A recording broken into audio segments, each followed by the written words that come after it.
नमस्कार, मी रश्मी. शंखनाद न्यूज चॅनलच्या बातमीपत्रात आपलं स्वागत आहे. केंद्रातील मोदी सरकारने देशातील कोट्यवधी लोकांना गरिबीत ढकललं आहे. भारतातील तरुण वर्ग सोशल मीडियावर जगू शकत नाही. त्यांना रोजगार हवा असून तरुण वर्गाला रोजगार देण्याचं काम केवळ इंडिया आघाडीच करू शकते, असा दावा काँग्रेसचे खासदार राहुल गांधी यांनी नागपुरात काँग्रेसच्या स्थापना दिनाच्या निमित्ताने आयोजित महारॅलीत बोलताना केला.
आज देशात IS मध्ये किती ओबीसी, दलित, आदिवासींना स्थान आहे. कंपन्यांमध्ये किती कर्मचारी या वर्गातून आहे. या वर्गांना कुठेही भागीदारी मिळत नाहीये. भाजपच्या लोकांकडून या प्रश्नाचं उत्तर नाही. आम्ही जातनिहाय जनगणनेची मागणी केली, भाजपने त्याकडे दुर्लक्ष केलं असल्याचं राहुल गांधी यांनी म्हटलेलं आहे. पक्षाचा एक वर्धापन दिवस जो आहे तो आज नागपूरमध्ये सेलिब्रेट होत आहे आणि त्यासाठी जे आहेत पक्षाचे मोठमोठे नेते नागपूरला आलेले आहेत. आपण बघू शकता की पक्षाचे मोठे नेते जे आहेत ते राहुल गांधी आणि मल्लिकार्जुन खरगे जे आहेत ते पक्षाचे अध्यक्ष ते देखील स्टेजवर बसलेले आहेत आणि लाखोंचा जनसमुदाय जो आहे काँग्रेसचा तो आपण बघू शकतो की त्यांचं भाषण ऐकण्यासाठी इथे उपस्थित झालेला आहेत. आता राहुल गांधींचं देखील भाषण इथे झालेलं होतं. आपल्यासोबत इथे काही काँग्रेसचे कार्यकर्ते उभे आहेत, त्यांच्याकडून जाणून घेऊया. नफरत से प्रेम से नफरत को जीतने की राजनीति के बारे में राहुल जी ने पूरे देश को बताया बेरोजगारी, महंगाई, देश में महिलाओं पे हो रहे अत्याचार और देश के युवाओं को रोजगार देने के बारे में आज़ादी के पहले देश की जो हालत थी उससे जो बलिदान कांग्रेस के नेताओं ने, हमारे महान पिछले जो नेताओं ने दिया, जिसके कारण आज हमको आज़ादी मिली है, इस आज़ादी को हमको संभाल के रखना है और देश को आगे लेके जाना है। बेरोजगारों को रोजगार दिलाना है, देश को महंगाई से दूर करना है और इस देश को फिर से सोने की चिड़िया बनाना है। हम बहुत दूर दूर से यहाँ पे राहुल जी को सुनने के लिए आए हैं और हम कांग्रेस के साथ रहेंगे और देश को आगे बढ़ाने में हम उनका साथ देंगे। प्रेम से नफरत की राजनीति को हम जीतेंगे, ये हमारा संकल्प है। या सभेनंतर असं वाटतं आम्हाला का अजून काँग्रेस पक्षाला ऊर्जा मिळेल आणि जे निवडणूक झाली ते लोकशाहीचा गळा घोटणारी निवडणूक झाली। जर बॅलेट पेपरवर जर निवडणूक झाली असती तर असं घडलं नसतं।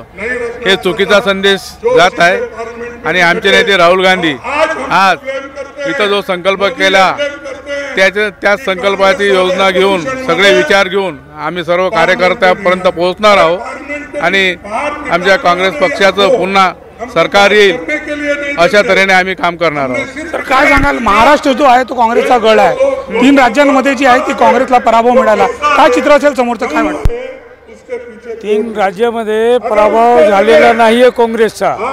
ईव्हीएम सोडा, बॅलेट पेपर निवडणूक आणा, ते काँग्रेसच येणार आहे, सत्य भारी येणार आहे और सर्व कार्यकर्ता काँग्रेसचे, सर्व जनता ज्या 2014 मध्ये या भारतीय जनता पार्टी मोदी सरकार आली, यांनी जेवढे वादे केले होते एकही पूर्ण केलं नाही आणि यांनी वायदा केला 2 करोड लोकांना रोजगार देणार आहे, नाही दिलं। यांनी वायदा केला 15-15 लाख रुपये देणार आहे, नाही दिलं। यांनी वायदा केला की आम्ही महिलांवरती कुठलाही अत्याचार अन्याय होऊ देणार नाही।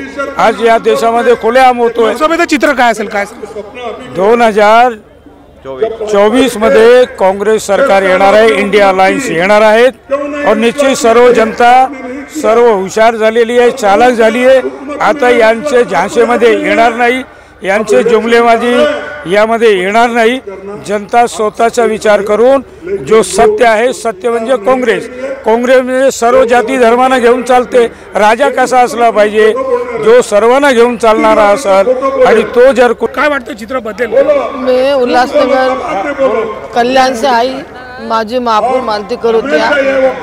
जो राहुल गांधी, खड़गे जी और सोनिया गांधी करें, देश के लिए करें, जनता के लिए करें। कितनी महंगाई चल रही है कि आम जनता रोड के ऊपर पड़ी हुई है, उनको खाने को नहीं है, पीने को नहीं, कपड़ा तन के ऊपर नहीं है। ये मोदी सरकार ने क्या दिया? बोला अच्छा दिन आएंगे, अच्छे दिन में क्या दिया? बुरे दिन आए। लोगों की तो पूरी समस्या, पूरी गला घोट के सत्यानाश किया। सिलेंडर इतना महंगा हो गया था, सभी चीज पे महंगाई, दाल बोलो, किचन का तो पूरा ही बजट बिगड़ा हुआ है। लोग बाग क्या करेंगे? जो हमारे राहुल गांधी जी बोल रहे हैं, हम उनके लिए आदेश हमको बोलते पूरे महाराष्ट्र के अंदर हमारी सरकार बनेगी, उचित बनेगी। और धन्यवाद देना चाहती हूँ राहुल गांधी जी के लिए कि अकेला शेर सोनिया गांधी जी ने एक अकेला ही बेटा पैदा किया है जो कि देश को चला रहा है, देश से लड़ाई कर रहा है। आपण अजूनही काही कार्यकर्त्यांशी भेटणार आहोत। सर, काय सांगाल, आज राहुल गांधींचं, मल्लिकार्जुन खरगेंचं भाषण इथे झालेलं आहे, परिवर्तन होईल काय वाटतं?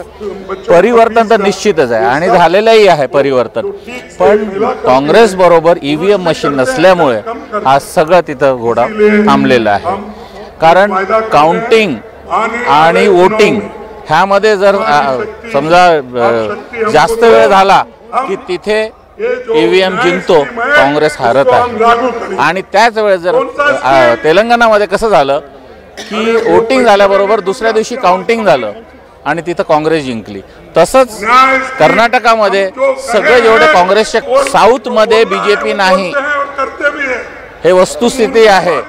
तिथं जिथे प्रादेशिक पक्ष स्ट्रॉंग आहे तिथे बीजेपी हात टाकत नाही, त्यांना हे माहीत आहे, हे सत्य परिस्थिती आहे। आणि काँग्रेस प्रत्येक राज्यामध्ये जर पाहिलं तर जे काउंटिंग हे आहे, वोट पर्सेंटेज वाढलेलं आहे, त्यांच्यापेक्षा जास्त आहे। लोकसभेचं चित्र काय असेल सर, काय वाटतं तुम्हाला? लोकसभामध्ये निश्चितच इंडिया आहे, अलायन्स इंडिया आहे, पण वोटिंग आणि काउंटिंगमध्ये तफावत नसायला पाहिजे, हे वस्तुस्थिती आहे। दुसऱ्या दिवशी तुम्ही काउंटिंग घेऊन बघा, तिथे मेजॉरिटी महाविकास येईल।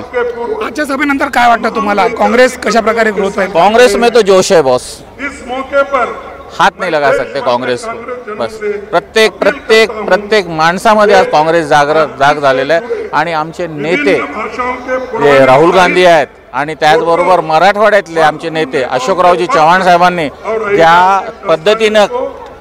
ज्या पद्धतीनं त्यांना बदनाम करतायत की बीजेपी मध्ये, हे काहीच नाही आहे, काँग्रेस आहे ना काँग्रेस आहे। आपण बघितलं की कार्यकर्त्यांमध्ये जो आहे तो मोठा प्रचंड जोश आपण बघायला मिळत आहेत। ईव्हीएम मशीनच्या संदर्भात एवढ्या तक्रारी आलेल्या आहेत, सगळ्या देशभरातून ईव्हीएम मशीनवर तक्रारी येत आहेत। आमचं अशी मागणी आहे की देशभरातून जनसामान्यांची मागणी आहे, ईव्हीएम मशीन जगात कुठं चालू नाही, सगळ्या ठिकाणी बंद आहे, तर भारतामध्ये ईव्हीएम मशीन बंद व्हावं आणि बॅलेट पेपरवर सर्वसाधारण निवडणुका व्हाव्यात। ज्यांनी ईव्हीएममध्ये जिथे ईव्हीएम होतं त्या सगळ्या देशांनी बंद केलेलं आहे, आपण ते ईव्हीएम का वापरतोय आणि त्याच्यावर अनेक संघटनांनी, राजकीय पक्षांनी त्याच्यावर शंका उपस्थित केलेली आहे आणि ती शंका आता सर्वसामान्य लोकांच्या मनात आलेली आहे। आणि फक्त अपयश आलं किंवा कुठं इलेक्शन हारले म्हणून नाही, तर जेव्हा पहिल्यांदा ईव्हीएम आली तेव्हापासून आम्ही हे मत मांडतोय, इलेक्ट्रॉनिक उपकरण आहे, त्याला हॅक करता येऊ शकतं, त्याची प्रात्यक्षिकं ही विधान भवनात दाखवलेली आहेत, तर ह्याच्यावर बंदी आलीच पाहिजे साहेब। तर काय सांगाल, आजची सभा आपण बघितलेली आहे, राहुल गांधींचं भाषण देखील तुम्ही ऐकलं, चित्र कसं बदलेल की? चित्र बदलण्यासाठीच ही सभा होती आणि मी खात्रीपूर्वक सांगतो, येणाऱ्या 2024 मध्ये इंडिया आघाडी आणि काँग्रेसचे चांगले दिवस असतील आणि काँग्रेस पूर्ण प्रमाणात निवडून येईल असा आम्हाला कार्यकर्त्यांना आत्मविश्वास आहे। महाराष्ट्रात निवडणुकीचं काय होईल, लोकसभेत काय सांगाल? लोकसभेत जे आज 146 खासदार यांनी बाहेर काढलेत, यांनी लोकशाहीचा संविधानाचा घात केलाय। जे आपण खासदारांना निवडून द्यायचं कारण काय की त्यांनी आपली बाजू संसदेत मांडावी, परंतु आज संसदेत त्यांना बाजू मांडून देत नाही।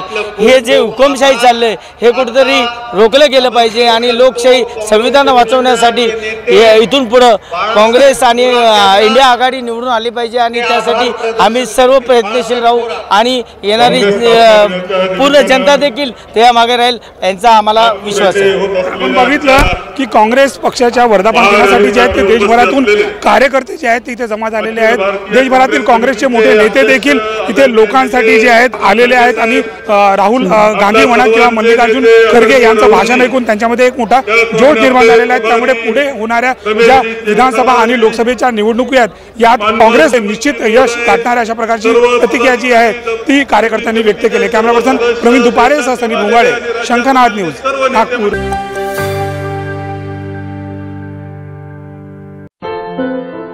क्या हुआ बहू? माँ, पाइल्स की बहुत तकलीफ हो रही है। तो तुम गुदरोग सर्जन के पास क्यों नहीं गई? देखो, जैसे हार्ट के लिए हार्ट स्पेशलिस्ट, ब्रेन के लिए ब्रेन स्पेशलिस्ट, तो पाइल्स के लिए पाइल स्पेशलिस्ट क्यों नहीं? स्त्री हो या पुरुष, टॉयलेट में तकलीफ केवल पाइल्स ही नहीं और भी कई प्रकार के गुदरोग तथा कैंसर भी हो सकता है, इसीलिए इसकी प्रत्यक्ष जांच जरूरी है। ठीक है माँ, पर जांच के लिए हम जाएंगे कहाँ? वही काले आयुर्वेदिक पाइल्स हॉस्पिटल में। लेकिन माँ, प्रेगनेंसी में पाइल्स की दवाइयाँ? प्रेगनेंसी में आयुर्वेदिक दवाइयाँ सुरक्षित होती है। जनहित में जारी काले आयुर्वेदिक पाइल्स हॉस्पिटल, औषधि चिकित्सा तथा सर्जरी ट्रीटमेंट उपलब्ध। हमारा पता उमरेड रोड, दिघौरी बस स्टॉप के पास, नागपुर। अधिक जानकारी के लिए वेबसाइट पर जाएं kalepileshhospital.com।